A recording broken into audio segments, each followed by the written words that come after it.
Hello दोस्तों, मैं हूँ कमर सीमा।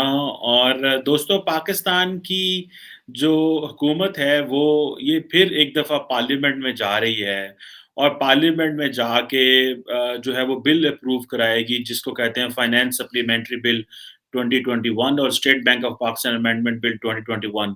और ये मेरा ख़्याल है मंगल को लेके जा रहे हैं और ये समझते हैं, हुकूमत ये समझती है कि जो छठा रिव्यू होगा $6 बिलियन का जो एक्सटेंडेड फंड फैसिलिटी है मिलनी है पाकिस्तान को आईएमएफ से, वो तभी मिल सकती है और आईएमएफ तभी हमें रिव्यू कर सकता है अगर हम ये बिल्स पास कराएँगे।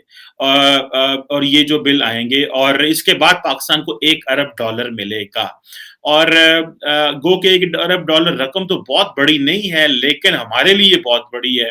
और ये वो कह रहे हैं कि जी आप अपनी जो फिस्कल मॉनेटरी और रिफॉर्म्स में ये तभी कर सकते हैं अगर आप ये चीज़ें करें। अब ज़ाहिर बात है कि ये एक अच्छा फाइनेंशियल टर्म्स होती हैं, आम आदमी को तो पता ही नहीं चलता। आम आदमी को तब पता तभी चलता है जब गोभी की कीमतें बढ़ती हैं, जब बिजली की कीमत बढ़ती है।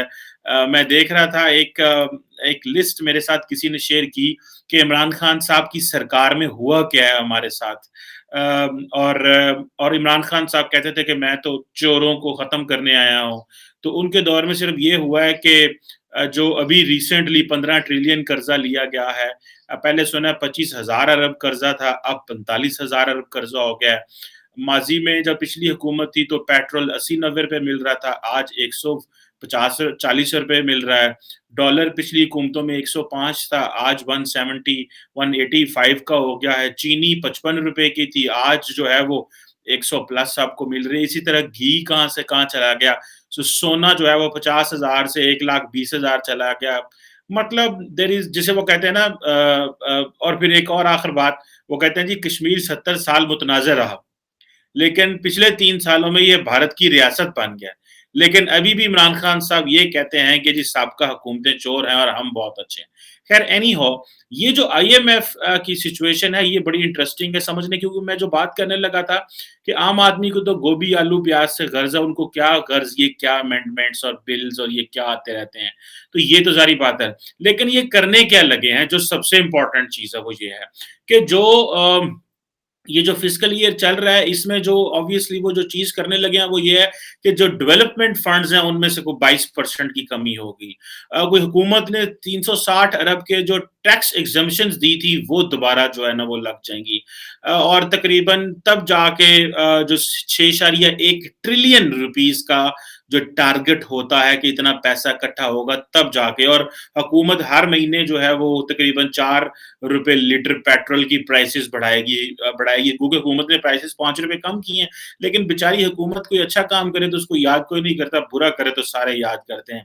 इसी तरह जो है वो तकरीबन कोई 550 अरब रुपए की कोई फिस्कल एडजस्टमेंट है वो भी इन्हीं बिल्स की वजह से होगी। और अबव ऑल जो स्टेट बैंक ऑफ पाकिस्तान है उसको कंप्लीटली आज़ाद कर दिया जाएगा। वो हुकूमत से भी कहते हैं कि नहीं पूछेगा और अपनी मर्ज़ी से वो जो करेगा। सो रज़ा बाकर साहब, जिनको वायसराय कहा जाता है पाकिस्तान में, ऑपोज़िशन कहती है कि ये वायसराय हैं और ये हुकूमत के लिए कोई खुशी की खबर नहीं लाते क्योंकि आईएमएफ ने इंस्टॉल किए हैं। और मेरा ख़्याल है इमरान खान साहब ने भी यही कहा था कि मैं तो गया था आईएमएफ से मिलने और चीफ से मिलने, तो उन्होंने मुझे कह दिया कि रज़ा बाकर जो है ना बंदा सियाना है, इस इन्हू तुसी लै जाओ पाकिस्तान। तो वो फिर ले आए। इससे पहले ये रज़ा बाकर साहब इजिप्ट में अपनी कार फरमाइयाँ फरमा रहे थे, ज़ाहिर बात है। सो अब ये जो $1 अरब के लिए पाकिस्तान को इतना कुछ करना पड़ेगा। और मज़े की बात तो ये है दोस्तों कि इससे पहले पिछले 5 महीनों में इमरान खान साहब की सरकार 4.6 अरब डॉलर के कर्ज़े ले चुकी है। $4.6 बिलियन के 5 महीनों में कर्ज़े ले चुकी है। और ये $1 अरब आ जाएगा तो हमारा क्या बिगाड़ लेगा? हमने खा-पी जाना है। उसकी वजह ये है कि हमारी जो सरकार है वो इस चीज़ पे यकीन रखती है कि भई ये जो अभी 1.5 साल इमरान खान का रह गया, क्योंकि इमरान खान ने मुँह दिखाना है अपना, गो के वो उनकी पार्टी के लोग तो कहते हैं कि वो इस वक़्त मुँह दिखाने के काबिल भी नहीं है, अपने हलकों में भी नहीं जा सकते। अपने वो जो वादे किए हुए थे वो भी कोई नहीं जा रहे थे और वो सारा कुछ वो ख़त्म हो गया जो इमरान खान का नया पाकिस्तान का कॉन्सेप्ट था। क्योंकि Imran Khan at a time multiple चीज़ें अचीव करना चाहते थे। वो ऑपोज़िशन को भी जेलों में डालना चाहते थे, वो अकाउंटेबिलिटी भी करना चाह रहे थे, वो पार्टी में अपनी पार्टी में ताकतवर लोगों को भी निकालना चाहते थे, and so on and so fourth.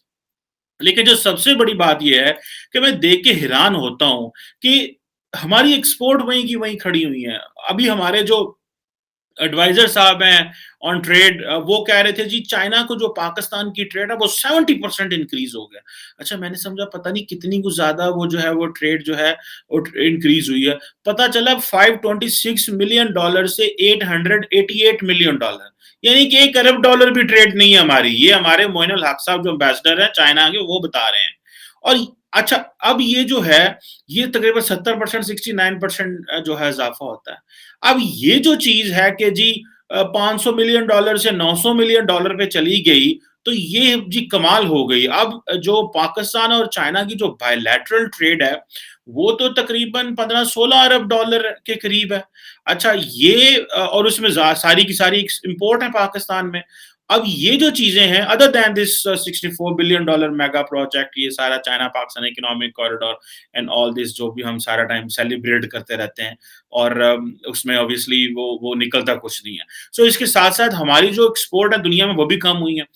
Bharat के साथ तो हमारा वैसे ही सिलसिला ही खत्म हो गया ना।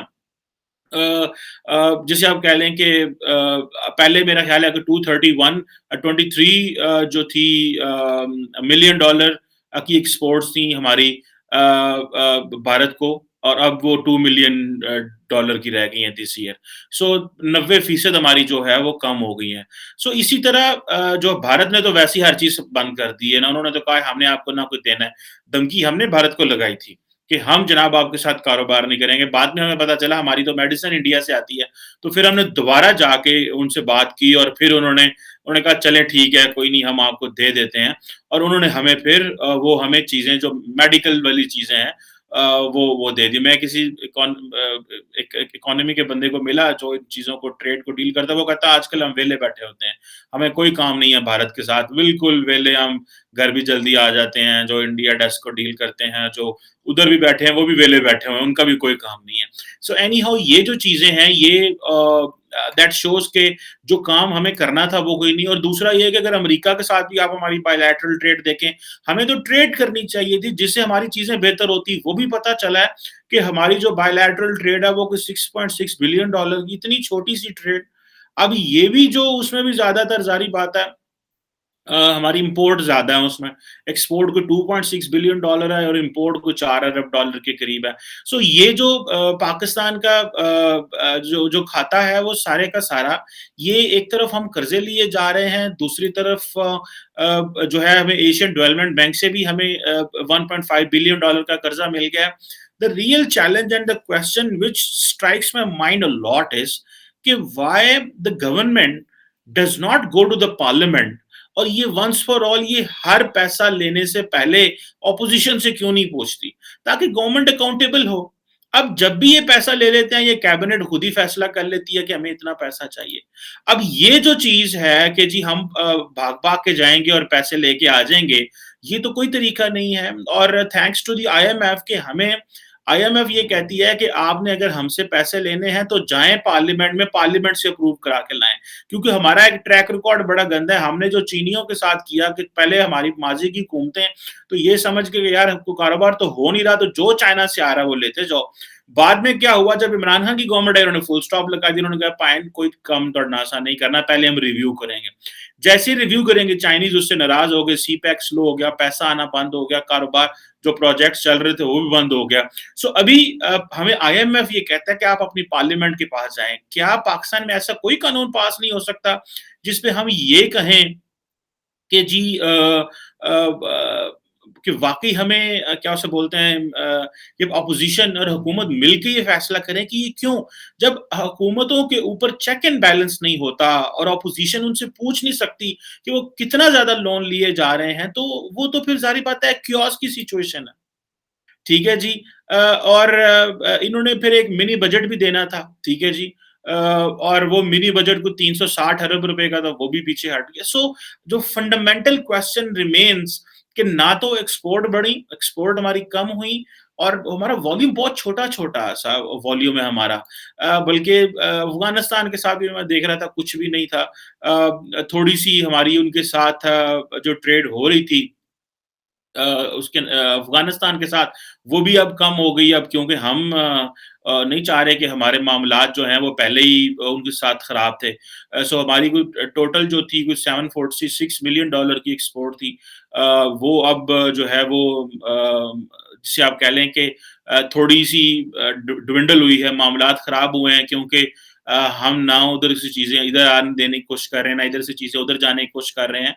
और हमारी जिसे आप कहते हैं ना कि अ, एक एक एक एक अफ़गानिस्तान ही हमारा बहुत बड़ा ट्रेड पार्टनर है। यानी कि आप इमेजिन कर लें कि $746 मिलियन और कुछ $780-90 के करीब हमारी ट्रेड है, एक्सपोर्ट है। हमारा अफ़गानिस्तान ही बहुत बड़ा ट्रेड पार्टनर है। और तो ये जो चीज़ें हैं, मैं समझता हूँ कि दैट मेक्स द केस कि भई अगर हम चाइना के साथ हमारी 800-900 मिलियन डॉलर है, अफ़गानिस्तान के पास इतनी है, अमेरिका चलो थोड़ी ज़्यादा है क्योंकि वो चीज़ें वो इम्पोर्ट करें, हम गालियाँ भी अमेरिका को देते हैं और एक्सपोर्ट भी अपनी उन्हीं को बेचते हैं। So at the end of the day what matters is कि एक एक्सपोर्ट नहीं बढ़ी, दूसरा पार्लियामेंट साइलेंट है, बिकॉज़ पार्लियामेंट को लेजिस्लेशन करनी चाहिए कि जब भी ऑपोज़िशन जो है हुकूमत कर्ज़ा लेगी, तो वो पार्लियामेंट को ऑन बोर्ड लेगी। पूरी दुनिया में ये होता है कि जो पार्लियामेंट्स होती हैं, वहाँ जो ऑपोज़िशन होती हैं, वो ग्रिल करती हैं गवर्नमेंट्स को। यहाँ पे गवर्नमेंट को ग्रिल नहीं किया जाता, गवर्नमेंट को अलाउ कर दिया जाता है। ये वो चीज़ें हैं जो पाकिस्तानियों को, हुकूमतों को, यूथ को, टीवी वालों को डिस्कस करके, प्रेशराइज़ करके इस तरह की कानून साज़ियाँ करानी चाहिए। हम सारा टाइम पता नहीं कौन-सी कानून साज़ियों के पीछे लगे होते हैं। ये हमारे नाम पे पैसा लेके, अवाम के नाम पे पैसा लेके तो जो है वो हमें बेवकूफ़ बना रहे होते हैं और कह रहे होते हैं कि जनाब आपके लिए पैसा लिया है और कर्ज़े पे कर्ज़ा चढ़ा जा रहा है। तो ये पार्लियामेंट जो है वो जितनी स्ट्रॉन्ग होगी, एफ़िशिएंट होगी, जितना ज़्यादा इनसे क्वेश्चन करेगी उतना हमारे लिए अच्छा है। लेकिन ये आपस में सारे मिले होते हैं, ऑपोज़िशन भी, हुकूमत भी, उनको पता है कल को हमने आना है तो कर्ज़े लेने हैं। So let's see how it goes, लेकिन one thing is good, they are coming to the parliament, but the thing which is annoying is कि whatever the facilities, भले वो अब 4 पे लीटर पेट्रोल बढ़ेगा, क्या नाम है उसका, स्टेट बैंक आज़ाद होगा, क्योंकि स्टेट बैंक हुकूमत पाकिस्तान को भी नहीं पूछेगा कि वो क्या करना है, ये आईएमएफ के कहने पे कर रहे हैं। फिर जो डेवलपमेंट के फंड लगने थे वो भी अब उसमें 22% कमी इस दफ़ा, पहले ही मेरा ख़्याल है कुछ ज़्यादा नहीं थे, 900 मिलियन के कितने 900 अरब के कितना पैसा था। सो और बाकी जो जो टैक्सेस मज़ीद को 300 साढ़े 300 अरब करीब लगाएँगे। So there is no good news even इस फिस्कल ईयर में भी इमरान खान साहब के, लेकिन एक गुड न्यूज़ है, वो ये है कि हमारी जो मैक्रो इकोनॉमिक स्टेबिलिटी है दैट विल स्टे। बिकॉज़ अगर हम आईएमएफ से 1 अरब डॉलर नहीं लेते तो things will not be good. So 1 Arab dollar from the IMF gives us the macroeconomic stability. That's why ADB, Asian Development Bank, gave us a $1.5 billion loan. और बाकी जो हुकूमत इंटरनली बोरो-शोरो कर लेती है वो तो बताती नहीं है, वो तो अंदर खाते ही विच कर लो सारे पैसे और निज़ाम चलाना है, बिकॉज़ वी हम तो बोरो करते हैं we borrow money for paying interest. दुनिया के बड़े कम ममालिक होंगे। फिर जब हम हमारी बातें होती हैं, देखें ये कितना मुल्क डिफेंस पे कितना लगा रहा है, बाकी चीज़ों में, तो लोग कह रहे हैं यार आप किस तरह के लोग हैं? आपने किस तरह की चीज़ें की हुई हैं? कि अवाम पे पैसा लगाना चाहिए या किधर पैसा लगाना चाहिए? आपकी प्रायोरिटीज़ क्या हैं? लोग सवाल करते हैं हमें, बट अनफॉर्चुनेटली इस मुल्क में कोई जवाब देने वाला नहीं है। बिकॉज़ ये सब मिले हुए हैं टॉप लेवल पे, द एंटायर एलीट जो है वो मिली हुई है। ये they watch each others interest, they do not watch जो है वो लोगों के इंटरेस्ट नहीं वॉच करते, बिकॉज़ अगर ये लोगों के इंटरेस्ट वॉच कर रहे हों, तो इस वक़्त situation would have been much much better. और बस ये कहते हैं कि जो हम कर रहे हैं यही लोगों के इंटरेस्ट हैं। सो मैनेजिंग परसेप्शन मैनेजमेंट करना, मीडिया के ज़रिए कन्विंस करना, माहौल बनाना और कहना कि जी हम बहुत अच्छा कर रहे हैं, that's the only thing they are doing, and when they will leave and then we will be another chaos and the new government will come, वो हमें एक नई बत्ती ला रहे थे बत्ती, हाँ, सन नਵੇਂ लारे लाएँगे और नई बत्ती दिखाएँगे and then we will be happy, ये देखो ये कितना अच्छा है। माज़ी फिर हम इतने अजीब लोग हैं कि जिसने पुरानी महँगाई की हुई है, पुराना जो पैसा लिया हुआ, पुराना कर्ज़ा, वो हमें अच्छा लगता है, because he is a lesser evil, ये हमें बड़ा इविल नज़र आएगा। अब अगली हुकूमत जो आएगी वो हमें बड़ा इविल नज़र आएगा और ये लेसर इविल आएगा। That's what we do not deserve. We deserve much better than what this leadership is giving us. Thank you very much.